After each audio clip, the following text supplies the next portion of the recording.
Hello and welcome back to the Ludiverse. For this episode, we're doing something a little bit different. We are going to do a book review. There are books in the kink, fetish, lifestyle genre that I've been told about. I've read a couple of them, and these are beyond just your usual smut stories that people write. It's basically a porno in written form. These ones delve more into specific topics, and my fiancée Danielle has returned to the show because she actually introduced me to a series that I just recently was a quartet of books. I thought it was a trilogy, but it is called the Sleeping Beauty Quartet, and Disney never had any ideas like this. Welcome back to the show, Danielle.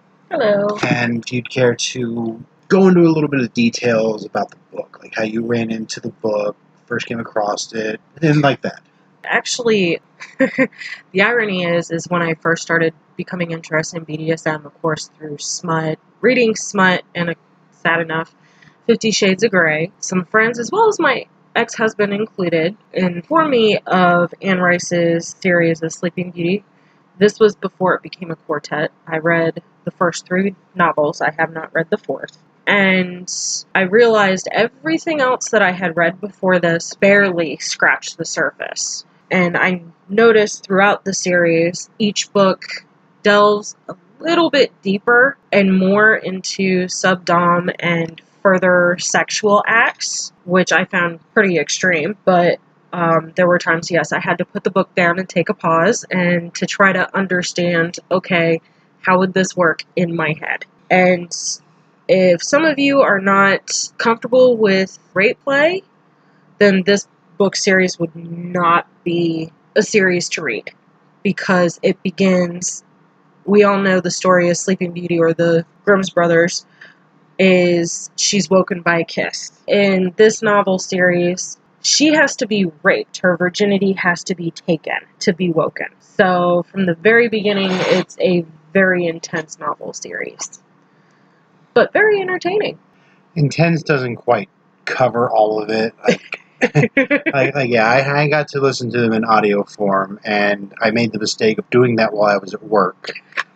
So every once in a while, I had to step away from everything to be like, the hell just passed through my ears.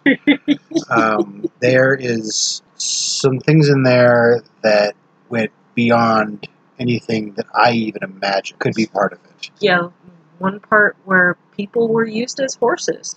I've actually seen pictures of that kind of thing on the internet. Oh, wow. But never quite to the extent in this series. I imagine a lot of the listeners heard the name Anne Rice, and they were like, hey, she wrote those vampire books. Yes, she did. They were very good, and if you read them, you understand that she has a penchant for the erotic.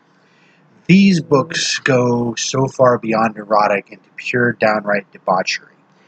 And as intense as they were, I loved every moment of them.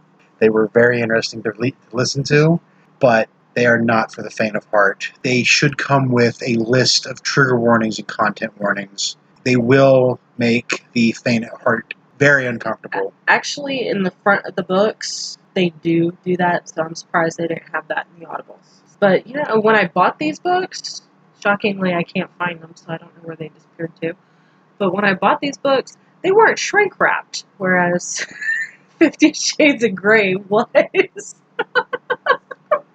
I guess they didn't worry about your casual passerby perusing his pages. Yeah, so, because, this book series not only includes rape play, of course, femdom, male dom, includes suspension. Good Lord, what's it called where they use people almost as animals? Like they're made to act like animals. I don't know what that's exactly called. The Wikipedia lists it as pony play, but yeah, there's also homosexuality, bisexuality. So if there's anything sex-related that you're outright opposed to, you may want to steer away from these books. But if you're ready to go all in for it, then they're definitely worth a read. Yeah, I think the only thing that really made me uncomfortable is the fact I think Sleeping Beauty is 14. I don't remember the age. She's between 14 and 16, so that's a little bit delving into child pedophilia. Yeah, there's a bit of pedophilia in there. As said, if you have a faint of heart, this is probably not a book series to dive into. But I will tell you, I know Anne Rice, if you've read her vampire series. You also know she has a penchant for overly detailing scenes. And shockingly, in this book series, the books are not as thick and overly detailed, but detailed enough to get the scene across to where, you're not kind of going, okay. The only part that makes me kind of question is, wait, what's the position? What are they doing? So there were times I would have to stop and look it up and go, whoa. Yeah, so the books are entitled The Claiming of Sleeping Beauty, Beauty's Punishment, Beauty's Release, and Beauty's Kingdom. The first three were released in 1983, 1984, and 1985, with the fourth one, Beauty's Kingdom, not being released for 30 years, 2015. So, but like you mentioned, the books did get more extreme as they went along. So I think it was a matter of the first one was testing the waters, and the second one, since the first one did so well, kind of played off of that, and then the third one went. So I can only imagine what happens in the fourth one. So we may have to get a hold of that and do like an addendum to this review. Well, it's just to kind of give the basics. If you don't mind me kind of going through the basic storyline, just as long as try not to get too deep into it in case somebody actually wants to read it, so no real spoilers. But well, the whole basis is there's one kingdom that is extremely powerful, and the other kingdoms keep an alliance with them by sending their prince and princesses, I think at the age of like 14, 15, or 16, to technically be slaves until they reach the age of 18, get sent back home. So they understand, okay, we need to respect this country. And if the king or queen does not send their prince or princess, they will be dominated, taken over, and so on. So Sleeping Beauty, of course, is sent to the kingdom after she's claimed, and that's in the first book. And that's where you kind of see the basics. She learns, okay, I can't do this. She learns the rules. And she's technically, a lot of them are treated like little puppies. They're expected to crawl on their hands and knees and so on. And they're decorated.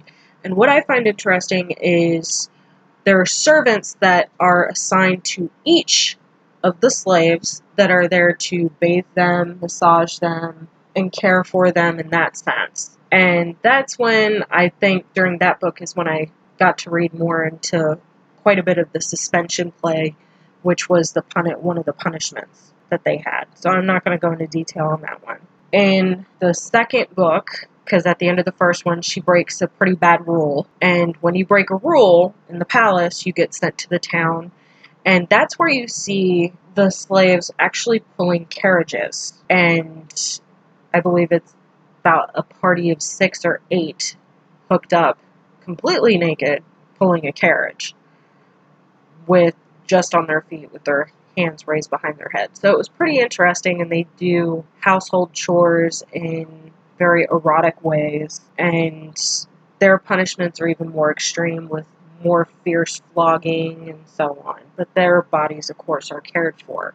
And I can't specifically remember what happens at the end of the book, but something scares the queen of this kingdom. And the alliance that she has with an even stronger kingdom to keep peace requests to take Sleeping Beauty with them for a year. And they're similar to, their kind of culture is similar to the Turks and Arabians. And it's even more extreme there. She's used not only as a physical slave for the sexual pleasure and so on, but she also is used as a statue, as furniture, so on and so forth. So I assume at the end of the book, I believe at the end of that book, she does get sent back to the kingdom after her year. I guess from what I can remember, it's been a while since I read the book. So, but that's about the gist of the story so far. The princesses and princes that are sent to this kingdom are technically tribute to respecting a contract.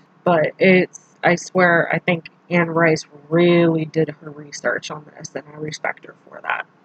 Yeah, she wrote it under a pseudonym, I believe it's pronounced Roquelaire. It's a French word, and she didn't actually reveal that it was her that actually wrote them until the 90s, 5 years after the third one was.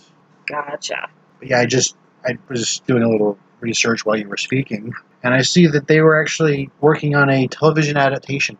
Oh, wow. Yeah, it's still in early development. It has been for 6 years now. That would probably make it on HBO or Stars.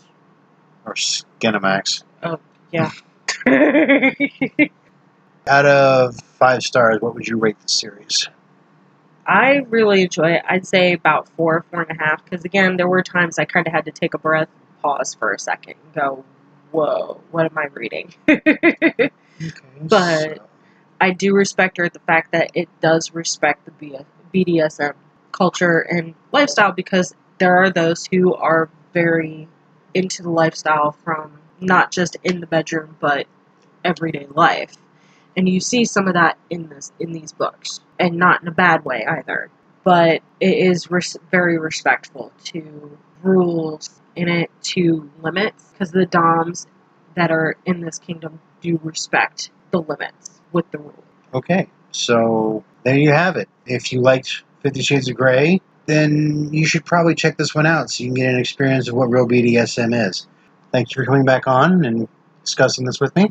You're welcome. And thank you for listening. I would like to throw a special thank you out to Zachary Hale and Larry, who have agreed to help financially support this show, which means that in the very near future, things will start getting better. We'll be able to get better equipment, better software. So thank you to you fellows. And if you'd like to join them in supporting, then all that will be in the show notes. And if you have any suggestions for other books that we could read and review, please let us know. Or if you would like to do a review yourself, just record the audio and you can email it to us. I'll have that email address in the show notes also. So until next time, take care of yourselves and each other. Thank you for listening to the LewdiversePodcast. You can send comments and questions to us on Twitter at LewdiverseP. If you like the show, please leave us a rating and review on your podcast app of choice.